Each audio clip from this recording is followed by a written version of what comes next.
Hello students, I am Sonia from PT learning. Welcome back to my channel. और आज हम कोई टिप्स, कोई टेक्निक्स नहीं डिस्कस करने वाले हैं। हम एक थोड़ी सी अलग चीज़ डिस्कस करने वाले हैं। Tips, tricks, techniques, time management सब एग्ज़ाम की तैयारी के लिए है। इस पे फोकस करने से पहले आप लोग कंटेंट पे फोकस करते हैं, which is very very natural.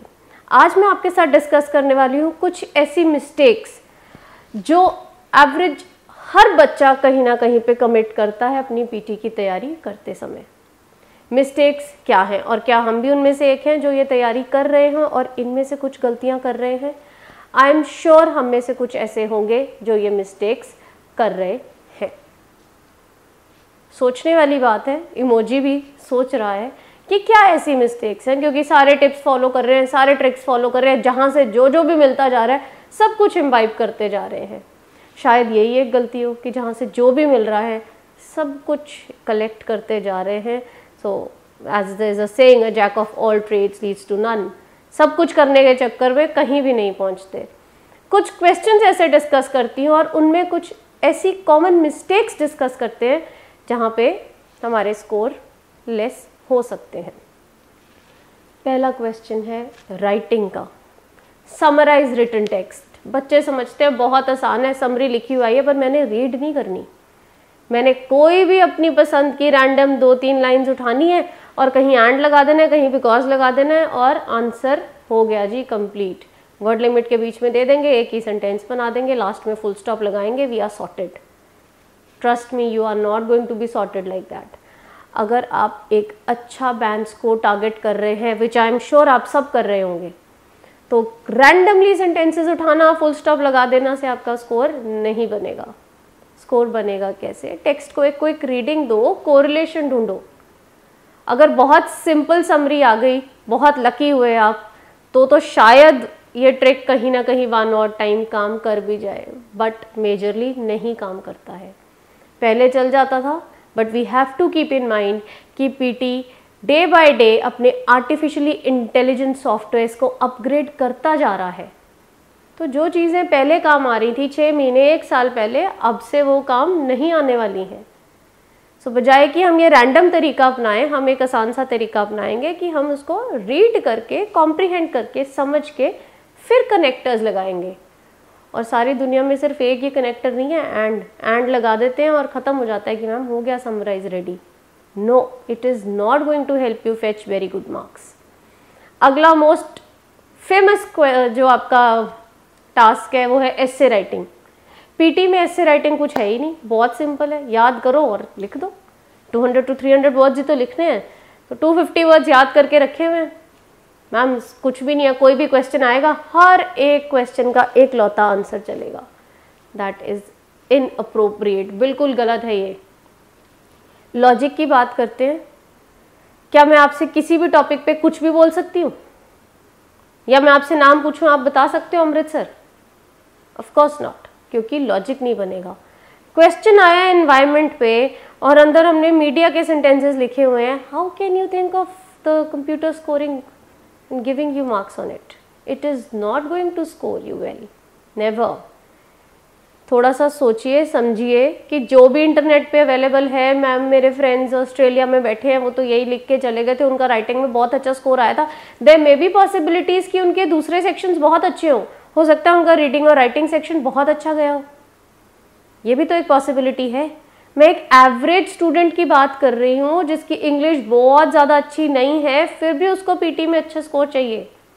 उन बच्चों को ये चीज़ ज़रूर ध्यान में रखनी है कि एस्से राइटिंग में दुनिया में एक ही टेम्पलेट नहीं है या एक ही तरीके नहीं है, जो कि बहुत सारे बच्चे बोलते हैं। One of the conspicuous trends in today's world is a colossal upsurge and so on so fourth. आप सबको पता है क्या है?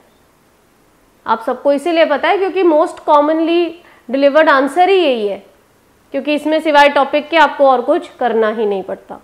बट जब तैयारी कर ही रहे हैं तो थोड़ा सा कष्ट कर लेंगे तो स्कोर बहुत अच्छा हो सकता है। The next question is your speaking section का describe image। मैम हमें तो बताया है हमारे फ्रेंड्स ने कि 25 सेकेंड्स तक बोलो और उतने में तुम्हारा काम हो जाता है। मान लिया एक बात है 25 सेकेंड्स को क्रॉस करना है out of the given 40 seconds to attempt, but उसके अंदर आप बोल क्या रहे हो 25 सेकेंड, क्या इमेज से रिलेटेड कुछ बोल भी रहे हो?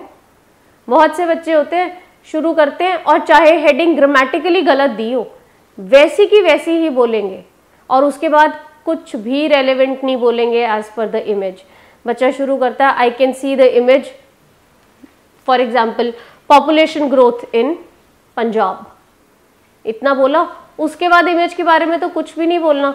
I can see very beautiful colours like a mix of red, blue and yellow colour. Yellow is my favorite color because I have many yellow dresses. My mother has a yellow sari. She looks very beautiful in it. The image is not about your yellow dresses or your mother's yellow sari. The image is far different from that. Image वैसा कुछ पूछ ही नहीं रही है कि आपका favorite color कौन सा है, तो आपका जवाब कैसे होगा? ये बिल्कुल illogical है, बिल्कुल baseless है.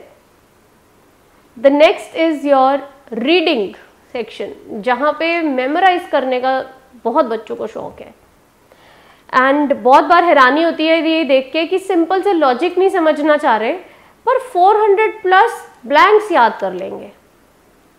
इतने चंक ऑफ पेपर्स लेके बैठ जाते हैं कि ये क्या कर रहे हो मैम, हमारे उसने भेजा है, किसी इंस्टीट्यूट से मिला है, किसी ट्रेनर ने दिया है कि ये 400 ही है, पीटी में यही रिपीट होते रहते हैं. अगर आपको पता है ना कि पीटी में यही 400 रिपीट होते रहते हैं, तो जो टेस्ट डेवलपर्स है ना उनको भी पता है कि आप क्या सोचते हो. ज़रूरी नहीं है कि यही रिपीट हो.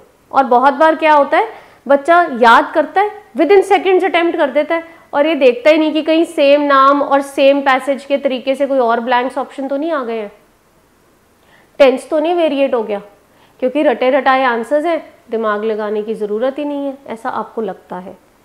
प्लीज़ बजाय कि आप ये 405 तो reading fill in the blanks, reading and writing fill in the blanks याद करें, सिंपल से लॉजिक समझ लें कि कुछ भी आए कैसा भी आए लॉजिक यही चलना है. Moving on to your listening, summarize spoken text.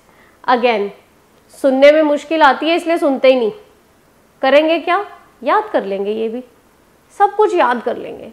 Paper में वो पूछे ए हम बताएं बी, है ना. यहाँ पे भी बच्चों ने क्या किया हुआ है, पहले कोई टाइम था जब शायद मेमोराइजिंग थोड़ा बहुत हेल्प कर देती थी क्योंकि 40-50 समरीज होते थे. अब समरीज मोर देन 100 है, पहली चीज़.